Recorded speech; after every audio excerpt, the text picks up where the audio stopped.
नमस्कार दोस्तों, जय जोहार। मैं कौशल तिवारी।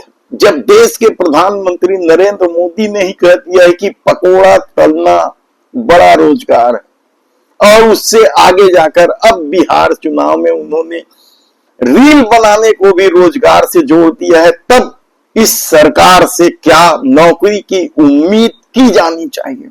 ये बड़ा सवाल इसलिए छत्तीसगढ़ में उभरने लगा है क्योंकि छत्तीसगढ़ में यदि भारतीय जनता पार्टी की सरकार आई है तो मोदी की उस गारंटी के तहत आई है जिसके तहत 57,000 शिक्षकों की भर्ती का मामला था, तो हर साल 2 लाख लोगों को रोजगार देने का मामला था। संविदा, अनियमित कर्मचारी, दैनिक वेतन भोगी कर्मचारी को भी नियमित करने की गारंटी मोदी की थी, तो पंचायत कर्मियों के सरकारीकरण का वादा भी मोदी के गारंटी में शामिल था। इतने सारे वादे करके ही भारतीय जनता पार्टी सत्ता में आई है, लेकिन यदि देश के प्रधानमंत्री नरेंद्र मोदी ने खुले शब्दों में लोगों के बीच जाकर सभा में कह दिया है कि पकोड़ा तलना रोजगार है, रील बनाना रोजगार है, तब क्या छत्तीसगढ़ के युवाओं को इस सरकार से नौकरी की उम्मीद छोड़ देनी चाहिए? ये बड़ा सवाल है। हालांकि मोदी की गारंटी पूरी करने की मांग को लेकर छत्तीसगढ़ में युवा लगातार आंदोलन कर रहे हैं।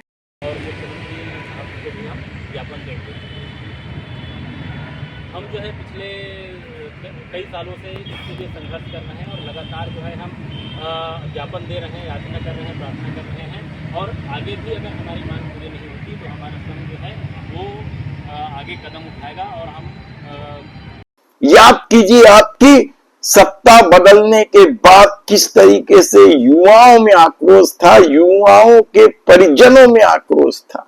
एसआई भर्ती वाले मामले में तो एक महिला ने गृह मंत्री विजय शर्मा के मुंह पर कह दिया था कि महतारी वंदन योजना का पैसा आप रखिए, हमारे बच्चों को भर्ती कीजिए। लेकिन आज हम बात कर रहे हैं रिक्त पदों की। छत्तीसगढ़ में यदि लाखों की संख्या में पद रिक्त हैं और सरकार भर्ती नहीं कर रही है या फिर उन रिक्त पदों को खत्म करने की नई नई योजना ला रही है, तब इसे क्या कहा जाए?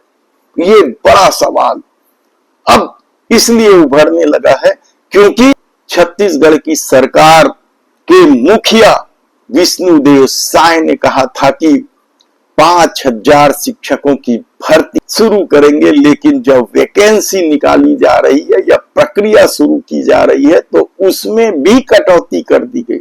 यानी कहां तो 57,000 शिक्षकों की भर्ती तय थी का वादा था और 5,000 की घोषणा होती है और उसमें भी कटौती करके 4,700 के आसपास भर्ती प्रक्रिया शुरू की जाती है। यानी क्या सरकार नहीं चाहती कि युवाओं को रोजगार मिले या सरकारी नौकरी मिले?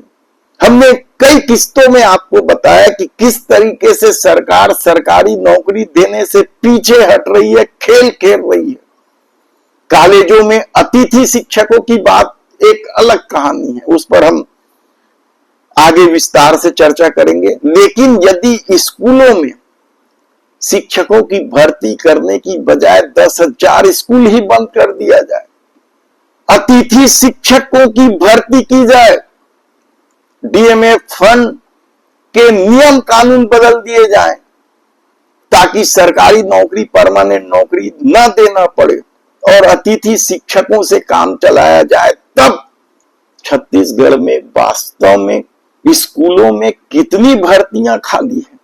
57,000 का वादा तो मोदी की गारंटी थी और अब जो खबर आ रही है 10,000 स्कूल बंद करने के बाद अभी भी 34-35 हजार पद रिक्त हैं। स्कूलों में पढ़ाई नहीं हो पा रही है, परीक्षा सिर पर है और सरकार अपनी जुबान से ही मुकरने लग जाए, तब इससे शर्मनाक बात क्या कुछ हो सकती है? ऐसे में कॉलेजों में आ जाइए। पिछले दिनों फिर नेट, सेट, पीएचडी किए युवाओं ने टंकराम वर्मा से मुलाकात की और अपनी मांग रखी। यहां भी लोचा हो रहा है।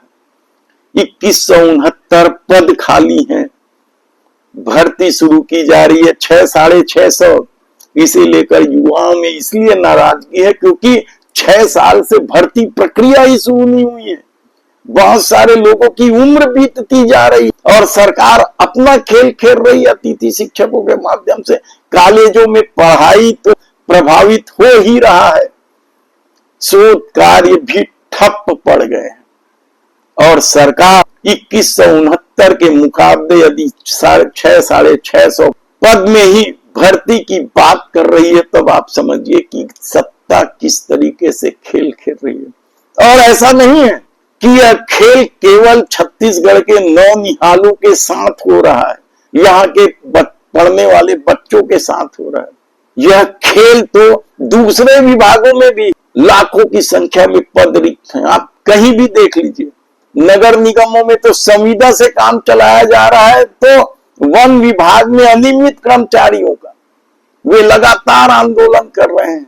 अनियमित कर्मचारियों का दुर्भाग्य तो ये है कि ये भारतीय जनता पार्टी के कई बड़े नेता भूपेश सरकार के दौरान जब वे आंदोलन कर रहे थे, उनके मंचों पर जाकर नियमितीकरण का वादा कर आए थे, घोषणा पत्र में भी शामिल किए थे। 2 साल पूरे होने जा रहा है, इस दिशा में कोई प्रयास हुआ है यह कहना बड़ा मुश्किल है, या नहीं हुआ है कहा जाए तो गलत नहीं। तब ऐसे में स्वास्थ्य विभाग में भी तो गड़बड़ झाला है। हम भ्रष्टाचार वाले गड़बड़ झाला नहीं बोल रहे हैं, हम बोल रहे हैं कि स्वास्थ्य सुविधाओं को लेकर भी लोग मर रहे हैं। समय पर ना तो दवाइयां मिल रही हैं, और दवाइयां मिल रही हैं तो घटिया स्तर की दवाइयां मिल रही हैं, एक्सपायरी डेट की दवाइयां मिल रही है, घोटाले अलग हो रहे हैं। लेकिन आज हम बात कर रहे हैं रिक्त पदों की। डॉक्टरों के केवल 30% पद ही भरे गए हैं। यानी सोचिए कि क्या सत्ता को इस प्रदेश के लोगों के स्वास्थ्य से भी कोई लेना देना नहीं है। डेंटल कॉलेज में 70% पद खाली पड़े हैं, 2160 पद स्वीकृत है और 1155 डॉक्टर कम हैं। दूसरे स्टाफ की बात अलग है, वह भी हजारों की संख्या में। सुपर स्पेशलिटी हॉस्पिटल छत्तीसगढ़ में 2 है, एक रायपुर स्थित दाऊ कल्याण सिंह स्मृति सुपर स्पेशलिटी हॉस्पिटल, तो दूसरा सुपर स्पेशलिटी हॉस्पिटल बिलासपुर में है दिलीप सिंह जूदेव के नाम से। और दोनों ही अस्पतालों में स्टाफ की कमी, डॉक्टरों की कमी ने इस अस्पताल को समाप्त करने की कोशिश की है सरकार ने, कहा जाए तो गलत नहीं होगा। किस तरीके से निजी अस्पतालों में लूटने को लोग मजबूर हैं। आए दिन खबरें आती है बंधक बना लेने का, इलाज के नाम पर लूट खसोट मचाने का, योजनाओं के नाम पर भ्रष्टाचार का, कितनी ही कहानियां हैं। लेकिन सरकार यदि सरकारी अस्पतालों में ही रिक्त पदों को न भर तो क्या किया जाए। तो हम बात कर रहे थे दाऊ कल्याण सिंह सुपर स्पेशलिटी अस्पताल राजधानी की। 57 पद डॉक्टरों के हैं और 30 पद खाली हैं। सोचिए आप, क्या सुपर स्पेशलिटी नाम रख देने से कोई अस्पताल सुपर स्पेशलिटी हो जाता है? तो यही स्थिति कमोबेश बिलासपुर में स्थित Dilip Singh Judev super specialty hospital की है।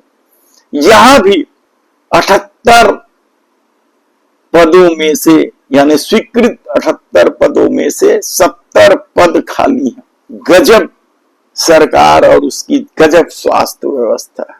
ऐसे में हम आपको एक बार फिर याद दिला दें कि यदि देश के प्रधानमंत्री नरेंद्र मोदी को पकौड़ा तलना रोजगार लगता है, रील बनाना रोजगार लगता है, तब इस सत्ता की नीयत पर सवाल उठना स्वाभाविक है।